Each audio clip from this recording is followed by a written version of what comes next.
PlayStation announced that they will completely stop the manufacture and sale of all physical PlayStation games in January of 2028. Welcome to Inside Games Daily, the only gaming news show brave enough to say that this sucks really for everybody, even if you only play digital games. That's right. The presence of competition is sometimes more important than the reality of it or the viability of it. There's a lot of reasons why this is really, really bad, apart from the obvious ones, and also even more bad that PlayStation is the one doing this. A lot of angles on this topic, lots to discuss, so let's get it started. Brian, what happened?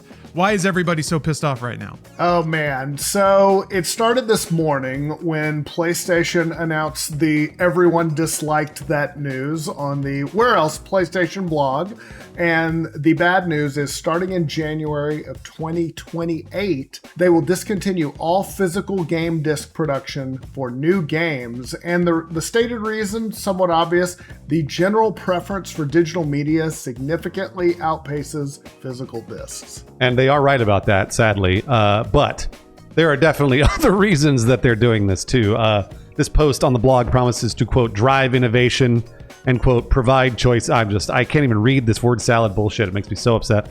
We read it every day about where players can buy games and whether that's at retailers or through the possible monopoly of the PlayStation Store. We don't really know. Yeah, it's funny you mentioned that. A very big deal about that, and which is probably why they specifically mentioned retailers in this post. We'll get to that in a minute. This sucks to start off with. Let's state the obvious here. PlayStation is doing this so they can make more money, right? But that happens in a lot of different ways aside from the obvious, but we'll start with the obvious. Yeah, for starters, now they don't have to pay any overhead with producing physical games. That includes the packaging, shipping, production, payroll of all the employees that worked in those departments. Not to mention keeping the retailers' margin for themselves because they don't have to go through retailers anymore. This also completely kills off any used or rental markets. PlayStation gets a taste of every single game sale. Right, Papa PlayStation gets a taste. Dude, give me a little of that. Libraries, get out of here. Fuck you. No, it's all Papa PlayStation. In addition to that, and this is specifically unique to PlayStation, we've reported on this in the past, digital games on PlayStation are more expensive than their physical counterparts, and this is an observable trend. Yes, PlayStation has been sued for this multiple times. Basically, since you can't buy individual game codes for PlayStation games from retailers, PlayStation enforces a digital monopoly through their store. And if prices are generally higher on the PlayStation Store, which they have been provably shown, so is PlayStation's 30% cut of all the revenue made on that store. So they have a motivation to keep those prices higher. Yeah, actually, just 2 months ago, PlayStation entered into a $7.85 million settlement in a class action suit over their anti-competitive actions in banning third-party retailers from selling game vouchers. And kind of like I had mentioned previously, this is probably why PlayStation specifically mentioned retailers in their blog post, because yes, this situation seems like it's driving even closer to their own digital monopoly over their own store. I bet every retailer had steam shooting out of their ears this morning upon reading this. But it gets worse, and we're still only talking about prices. PlayStation ran several dynamic pricing experiments earlier this year, which seemed to largely consist of targeted discounts, though some folks did observe price increases. Very important. Dynamic pricing means they're changing the price on every user. So like if they notice that you've looked at a game a bunch of times, they might raise the price because they know you want it. Also, it's worth noting that even the discounted prices for dynamic pricing can still be above the market rate for the physical edition of the same game. Yes, exactly. When PlayStation controls the price and it's the only price you ever see, you really have no way of knowing if the price they're telling you is a discount is actually a discount. So I think there's been a lot more awareness of this with like Steam sales. Some publishers will raise the price of a game, or even Black Friday sales will raise the price of a game and then discount it back to its normal price. Or in the case of PlayStation, it'll get discounted to a price that's actually higher than its trending retail price. So it sucks. Yeah, and if you think we're being conspiratorial here, like tinfoil hats, the water's making the frogs gay, all that, no, we're not. And you know why we're not? PlayStation has not been shy about acknowledging this either. SIE President and CEO Hideaki Nishino said, quote, "We are focusing more on monetizing our user base." Quote, over growing monthly active users in a publicly posted Q&A in June. Oh boy, that's what they're saying is they're gonna squeeze you dry. That's actually the sentence there. So this is a lot. This is all of a lot. So let's just package it all up. The company that says they want to get more money out of their players and has been successfully sued for digital price fixing just announced they're going all digital. That's bad. That's really bad. It's gonna make games more expensive, at least for PlayStation players. And that's just concerning game prices. And that's all we've talked about so far is that game prices are probably going to go up. You're going to end up paying more. But guess what? There's loads of other ways that this is awful too. Yeah. A big one is game preservation. Without physical media, PlayStation can revoke your access to anything should it become a financial liability. And we just saw this last week with PlayStation removing 551 movies and TV shows from the PlayStation Store and paid users library due to license renewal issues. Yep, I was going to pitch this for a story on Inside Games. There's been so much other news, we didn't even get to make this an episode. This is a whole episode on its own. Publishers can also manipulate digital listings to replace older games with newer, more expensive, and sometimes inferior versions. Yeah, for example, Take-Two replaced the classic versions of Grand Theft Auto with the Definitive Edition, which lacks tons of licensed music from the originals, in addition to a bunch of aesthetic changes and bugs and things like that.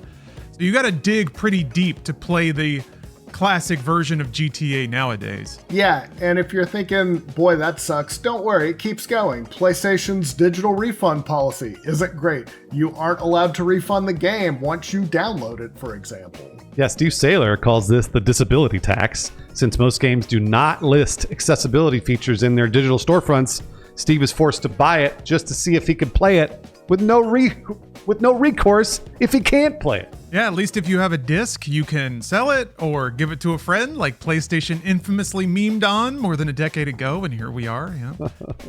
It still gets worse, folks. This one is not necessarily particular to PlayStation, but it doesn't paint a good vision of the all-digital future.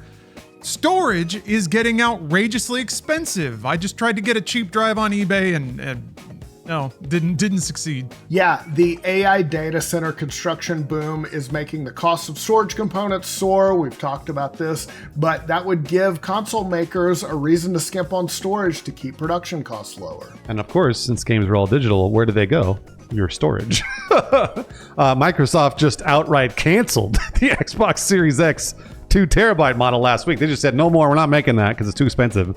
So a PlayStation 6, which is guaranteed to be digital only at this point, obviously, may not come with a generous bank of internal storage for all of those digital only games that you got dynamically priced through the monopoly of the PlayStation Store. That's right, and games are only getting bigger, so what's left? I guess they're going to push that onto the user. Oh, you can buy an expansion drive, which of course has also been marked up because of AI data center BS. So we're going to get PlayStation 6s with what, 1 gigabyte of internal storage? Or sorry, 1 terabyte maybe? 512 gig? Who knows? At least with the Switch 2, the games are still relatively small, so you can make it work there, but it's just like compiling and compiling on people that may have data caps or slow internet. If you're having to constantly delete and re-download games, it's going to really cut into the amount of games that you can sit down and play when you want to play. Yeah, so that all seems really bad, right? It is, yes, but most people don't seem to care. The vast majority of all game commerce is digital these days, and all the PlayStation-specific issues we mentioned really haven't seemed to move the needle much. Yeah, physical sales in the industry drop every single year, with Circana tracking 2025 as a new all-time low since they started tracking in 1995 of physical game sales. It's a new all-time low of physical game sales. So that's why PlayStation's doing this. Yeah, and just to be clear, because I see people kind of get riled up about this, we're talking about, when we say people don't care, we mean the market. You, the viewer, likely care a lot, and enthusiasts care a lot.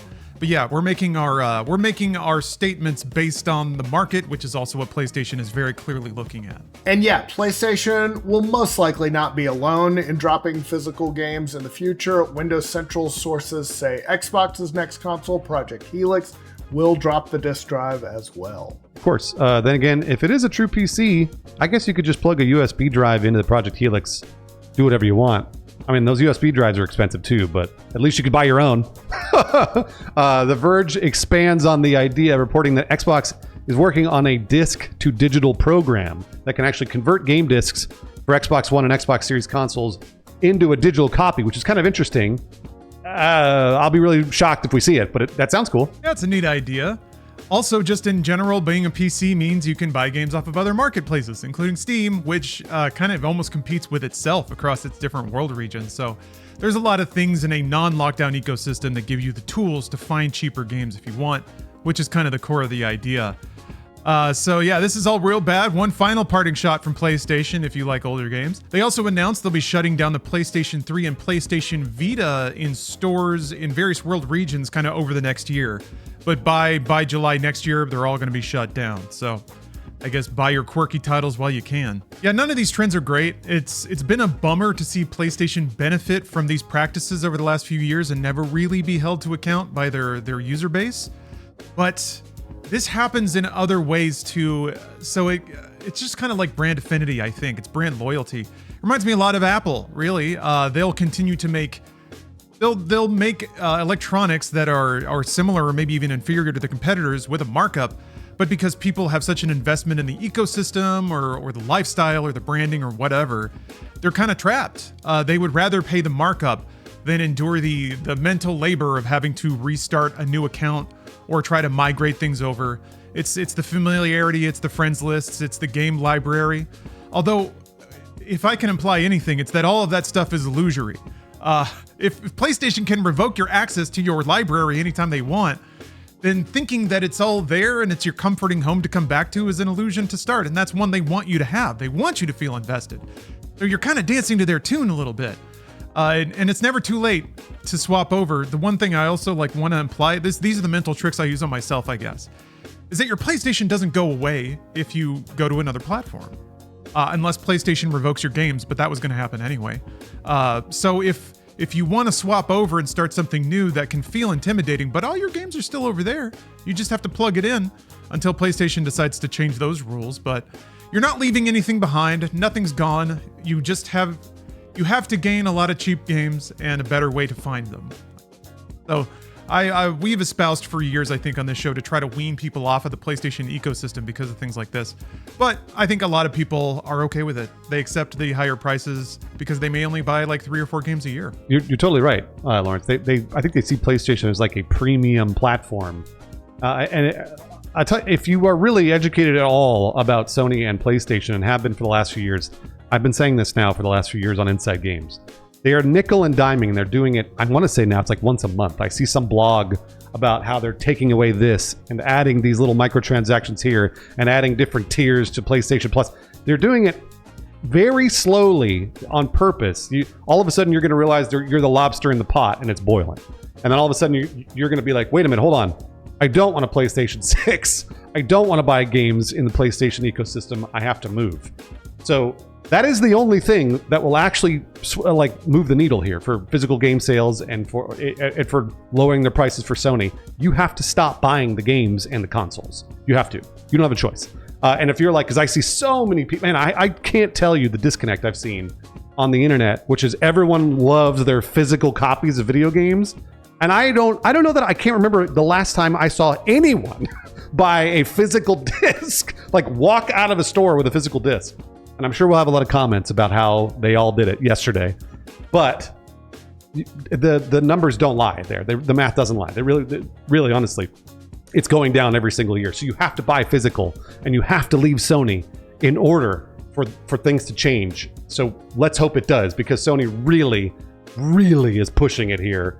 And I will be really surprised if this affects them at all. Yeah, I that's a good point. And I think that even if you don't use physical, you should be happy that physical is there, because the retailers are there and it's not just one company store, which is what Sony is obviously moving towards, because if there's just one store, they will charge whatever they want. And without physical and it's just digital, every single game you buy has a little self-destruct button inside that now Sony can push it at any time. It's like they're trying to treat games like shows on Netflix. You might have them and then they're just gone for no reason and then you'll never see them again. So I think it sucks. I think digital, while I guess it has its place, I think we pay a terrible, terrible price for that convenience. And I think this is the main one. You might not care about, but I promise you will care in the future when they start pulling, 10-year-old, 5-year-old games for it. They get into a fight with a publisher about licensing rights, and those go down. There are a million reasons why they can pull it from their ecosystem. And I think them pulling all those movies and TV shows, that is the canary in the coal mine. And I think, the only answer is to, buy physical, make your voice heard. And I don't know, hopefully there's a backlash, but also just Sony isn't as big of a company as Microsoft. They can't afford, that might be why they're nickel and diming. Like, they probably need to run at more of a profit, and so maybe that's part of it too. Could be. They are the crown jewel in Sony's earnings royal menagerie, I guess. I guess a crown is what a crown jewel would go into, huh? The feather in the cap, we'll say that. They're routinely the most profitable entry in the... So I think there's an expectation to continue to drive that, and also to find more money once the market has kind of plateaued. I think that's another thing, is that we haven't necessarily seen... The consoles are doing fine. They're doing good, but it hasn't been that sort of like cataclysmic growth that investors and companies like to see. So I think as you heard earlier from Nishino, that in addition to growing the market, now they're seeing a lot of opportunity and getting more money out of the market they have. So growth's got to come from one of two places, ideally both at the same time. But that's what they're focusing on now, and you can see the direct results of it. So it's not great. It's not great. This is the one opening I think I've seen for Xbox in a long time, though. If they can find a way to communicate the benefits of Project Helix over a PlayStation 6, but I don't know if they can or will be able to break that down in a way that really resonates with mass markets, because it's kind of a complicated value proposition, You could have that console, but the games are more expensive. But even though PlayStation says it's 50% off, it's not really. But that game's like cheaper over here. I don't know. Maybe if you could come up with some kind of like A and B, but that would require you to advertise like games that come from other marketplaces or something. I don't know. It's a complicated proposition. So I'm excited to see and kind of hopeful that Microsoft can land a blow or two on PlayStation in this regard. I wanted to acknowledge one thing, because I see this a lot, and it's very understandable, of players lamenting that they're not cut in on the deal. If digital games are cheaper to distribute and the publishers and the developers get a larger share of the money, why aren't they cheaper? Like, why don't we get that discount? The sad thing is, and I hate saying this because no one wants to hear it, I don't want to hear it, but we kind of have been this whole time. Ever since, the 90s, games they've bumped up $10 here and there, but games have largely stayed roughly the same price. That's over decades of inflation, and also with the fact that games have gotten so much bigger. So a game that costs, it's nudging up to 80 now, so now's not even the right time to kind of present this, but a game that costs $70 now, like Chrono Trigger cost $70 in the 90s, outrageous. But a game that costs $70 now is so much bigger and more ridiculous and expansive, and production values are off the charts. And like, comparing the two is a bit silly when you consider that even Chrono Trigger in the 90s cost hundreds of dollars. Well, not hundred, I don't know. Some amount of money more than that by adjusted for inflation. So essentially, over the years, we have gotten bigger games at a cheaper price because inflation is making the same price cost less. So yeah, unfortunately, we've been theoretically enjoying that this whole time. Or even a game like Mina the Hollower. It's $20, but you compare that to something like Link's Awakening that was kind of like a more full-price game in the past. You get a cheaper game that's bigger, more resplendent, has more content, etc. So yeah, theoretically, we've enjoyed it this whole time, but that also sucks. Like, no one, that's not going to help if they delete the games out of your library, right? The fact that it cost less and was bigger, and now you can't play it. So there you have it. It's not fun to think about, but that has been the market reality of it. I bought Double Dragon on the NES for $50, and that was like 1988, something like that. So just for compare, which is like well over $100 now. Now I know you don't want to hear these old men talk about how expensive games were in the 80s and 90s. They were, and I know that the comments are always like, "Well, games are now they have microtransactions and battle passes and all that other bullshit." Some do, some don't, and that's usually how they monetize on top of the cheaper retail price, like Lawrence was talking about. So, look, I'm going to be honest with you. It kind of doesn't matter if there's a discount. If we're getting a discount right now, to me, I understand it's still $80 out of your pocket in an economy that's absolutely terrible, And that really is the bottom line, I think, for a lot of people, because Lawrence's point is absolutely true. But at the same time, it's hard to spend $80 on GTA 6. So thank you very much for watching and supporting Inside Games. We really, really do appreciate it. It is an all digital product, but we're not charging you for it. It's free. There are a few people that actually do pay out of pocket just to support us on Patreon. So thank you very much, E. Compton 3, Tyler King, and Nick Calderon, for doing that of your own free will and not being dynamically priced by Inside Games.